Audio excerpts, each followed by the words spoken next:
Network marketing एक ऐसी industry बन चुका है जो स्टूडेंट्स के लिए सबसे लाइफ में टाइम मैनेजमेंट कैसे करें। ओके और आपने जब स्टार्ट किया तो उसमें आप स्टूडेंट थे? Yes sir. तो आप बहुत प्रैक्टिकली उसका रिप्लाई कर सकते हैं। Yes sir. मुझे लगता है संदीप जी कि जब भी कोई स्टूडेंट होता है, और ये बहुत ज़रूरी है कि आप जब स्टूडेंट हैं तभी आप डिसाइड करें कि आपको क्या करना है। और आज नेटवर्क मार्केटिंग एक ऐसी इंडस्ट्री बन चुका है जो स्टूडेंट्स के लिए सबसे ज़्यादा, मुझे लगता है कि अगर आप स्टूडेंट हैं तो आपको सबसे पहले इस इंडस्ट्री के बारे में जानना चाहिए और अपने करियर को आप यहाँ पर देख सकते हैं। जिस तरह से आप सोचते हैं कि आपको ये पढ़ाई करनी है, डॉक्टर बनना है, इंजीनियर बनना है, एडवोकेट बनना है, आज एक बहुत ही ग्रोइंग इंडस्ट्री है नेटवर्क मार्केटिंग। आप इसे अपने करियर के रूप में देखें। और जैसे ही मैं बोलती हूँ करियर, इट मीन्स कि आपको साल देने हैं। अब करियर की बात हो रही है, अब टाइम पास की बात नहीं हो रही कि कुछ दिन करके हम देखते हैं, क्योंकि लोगों का एटीट्यूड होता है चलो करके देखते हैं, चलेगा तो चलाएंगे, नहीं चलेगा तो पापा की दुकान, पापा का बिजनेस, नहीं तो ये कर लेंगे। तो सबसे पहली चीज आप अपने विकल्प हटाइए। आपके पास जो भी अदर ऑप्शनल चीजें हैं उनको हटाइए।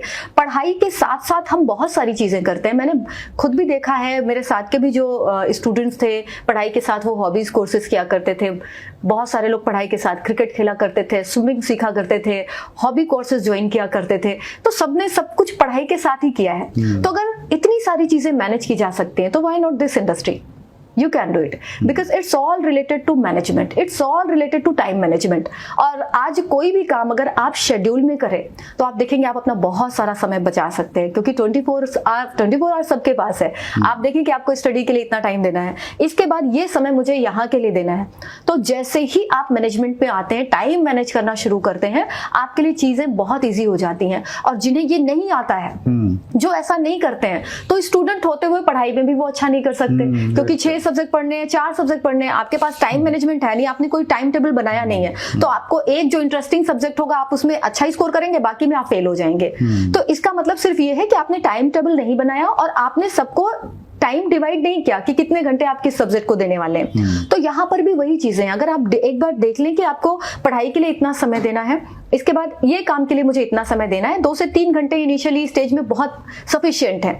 अगर आप एक बिगनर हैं तो 2 से 3 घंटे 4 घंटे ही आपके लिए सफिशिएंट होगा, और वो टाइम फिर उस काम के अलावा कहीं नहीं जाना चाहिए। अगर आप स्टार्ट कर रहे हैं देन वो टाइम का मतलब है कि फिर वही काम करना है, फिर दूसरे काम करना है, फिर दूसरे काम सब नहीं करना। That's great. फुल सुरभि, आप बोले जा रही थी और मैं उसमें खो रहा था, और मैं ये सोच रहा था कि कितनी कम उम्र में आपके पास में कितनी अच्छी विजडम है, कितना अच्छा आप जो चीज़ आप बोल रहे हैं ना वो अनुभव से निकली हुई चीज़ थी। और मुझे लगता है डायरेक्ट सेलिंग की यही सबसे बड़ी खूबी है कि ये बहुत कम उम्र में आपको बहुत मैच्योर बना देती है।